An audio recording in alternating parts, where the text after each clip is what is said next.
Evil, terrible. Or I text my boyfriend, was like, do we have ketchup? And he's like, yes. And I'm like, that's not a yes.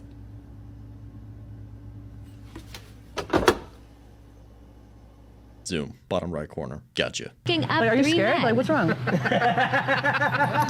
Why are you scared of me? I'm Jade. What's up? Nice to meet you. Are you single? Yeah. Okay. You're single. You don't have a girlfriend? Nah, I'm just kidding. You have a girlfriend? Are you down to have another girlfriend? No, thank you. No? Go ahead. Okay. Rejected. My man. Average dude rejects the OF 304. Hell yeah. Why are you mad? I'm not mad.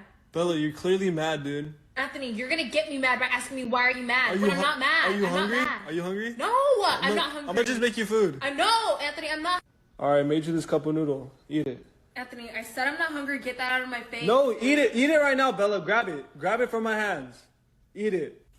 I told you were hungry. I love you, baby. Power of a haircut.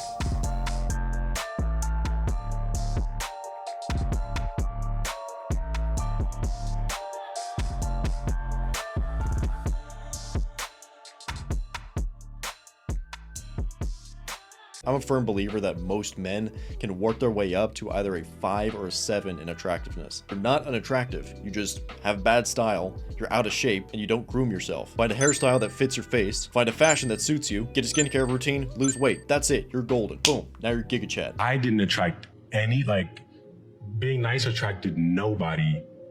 Being not nice attracts people. Eat it thing. And I just think about how, back in the olden days, just dating was simpler. When your parents met, it was simpler. There was no girls here have gotten 100 times more attention than I get, and I have millions of followers. So it's like, how does a normal guy even compete in this dating market? You can't. And I don't know what the solution is. I feel like you just have to level up the best you can, appearance-wise, financial-wise, everything, because the competition is it's crazy. No matter which group you align yourself with, the red pill, black pill, purple pill, MGTOW, etc., we all understand the dating market. Only question you have to ask yourself is the work I have to put in worth what I'm getting in return? Yes or no? If it's yes, then you already know the answer. Get back to work. That's it. Increase your value, get the result. If the answer is no, you do you, bro.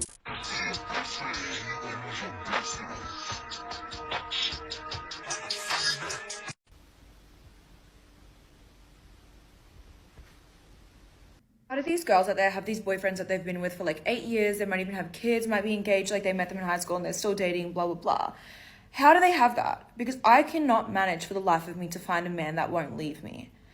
I dated a guy in high school on and off for 5 years, that crumbled, dated a guy for a year, that failed miserably. Then I dated another guy for 3 years, then he left me. Imagine I had kids and he left me. What the am I supposed to do then? Oh my God. Now I literally know how my mother feels. I feel like I've just lived that life where I had kids with a man and he left me. I'm stressed. So women initiate most divorces, and I would venture to say that they initiate the vast majority of just regular relationships. So if she's the one that's being left over and over and over, she's the common denominator in all of her relationships. How many people do you think I've slept with? I don't know. I see that crosshair necklace, so I'm gonna say about 26. Well, then do you want to make it 27? I'm good. A man with self-respect. My man. What do you feel about sex on the first night? Sex on the first night is great. It means that connection was so pure and it was so meant to be, and it actually means that everything that you've been going through is absolutely okay. So why aren't you with any of the guys you slept with on the first night? What are you trying to say? Exactly what I asked. What do you mean? If it's meant to be, why aren't y'all together? Who? You and the guys who you've done it with on the first night. We are together. We still. They pay for my stuff, they fly me out, and they want to marry me. Everybody want to marry me, and they're all all right, when I get 26, I'm going to have this much money, and I'm going to ask her to marry me. They multiple? Yeah? Yeah, I talked to multiple guys at once, and they're all the same. Okay. They're all the same. Drugs are one hell of a drug. Don't do kids drugs. I was talking to one of my guy friends about love bombing, and he goes, well, yeah, that sounds like the penny method. I was like, the penny method? There are methods? So he starts explaining it to me and he goes, okay, imagine a girl is a piggy bank, which, interesting analogy, but hear me out. In order to get her interested, obviously at first you have to be feeding her $100 bills. But putting in $100 bills is a lot of work and you don't always want to be doing that. So eventually you reduce it to 90. Now here's where it gets sick. The next thing you do is you bump it back up to 95. Now, instead of feeling like she lost 5, which is how she would feel if you went directly from 100 to 95, suddenly she feels like she's gained 5. But you are still putting in 5% less effort. Basically, you just keep repeating this cycle and weaning her off your effort until you get to the point where you're giving her pennies and suddenly she's excited to receive a nickel. Who, me? I would never. I would never think of something so perfect. Never do something like that. Never. Listen, I would never. Like, seriously, there's 2 beautiful, tall women here, and you're playing with the dog? Yeah, she's the prettiest. How old are you, ladies?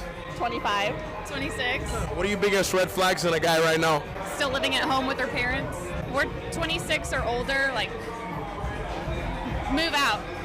It's time to be on your own. Staying at home in your 20s, I don't see as that big of a deal, but it's staying at home in your 20s and not having any goals and not doing anything. That's the problem. Just sitting there, doing nothing, being lazy, stagnating, instead of putting your time into something that will actually push you forward in life. Being at home, building a business, saving that money, that's fine.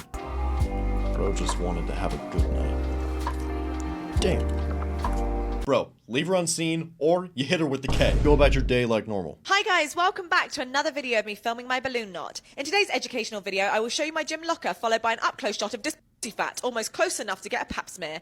Then, after this video, I will get upset and angry when people make comments about my body and not about how amazing my locker is. But subconsciously, I'm desperate for likes and comments, so I'll continue posting batty pics until I'm famous. See you next time! Okay, so she's exposing the bad behavior, but meanwhile, she's doing all the bad behavior herself. Okay? Leave your thoughts in the comments. Is it justified? I will never make the first move. Not because I'm scared, but because my type wouldn't want me to make the first move. My type makes the first move. So I simply can't make the first move. Because then that just means we're not compatible.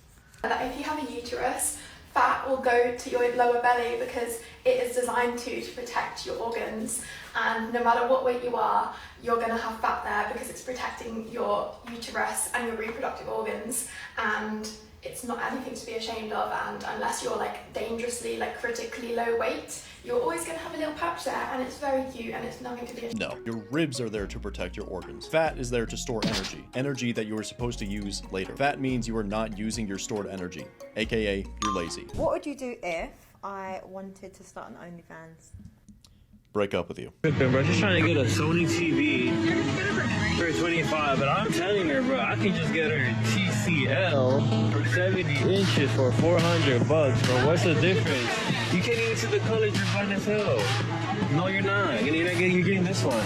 Things don't bring you happiness. They give you a short hit of dopamine, and then eventually they're just like every other thing that you own. You don't really care about it because you get used to it. It just becomes a part of the room. Starts to lose that new shiny edge to it. And then it becomes just like everything else in your house. You know what the most beautiful thing in the world is? It's love. And I mean this in a non-corny way. When a man truly loves a woman and a woman truly loves a man, and they're together ride or die no matter what, that is truly beautiful. Is a bad thing? Very bad. Absolutely bad. Terrible. Shots fired.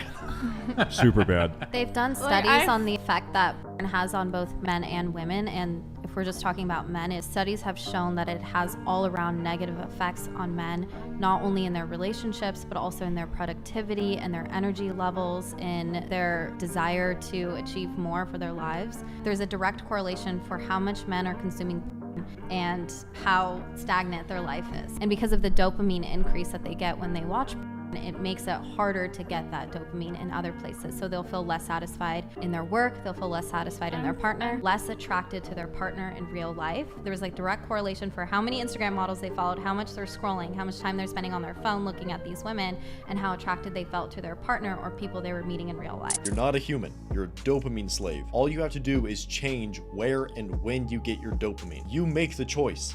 Do you want that false sense of fulfillment that you get from watching the spicy content? Or that real, genuine sense of fulfillment from building a business and building yourself up? It's just making that simple choice of where you get your dopamine from. That's it. Cheese pizza with extra pepperonis? Yep, that's me. You trying to see my pepperonis? What? What? Huh? Huh?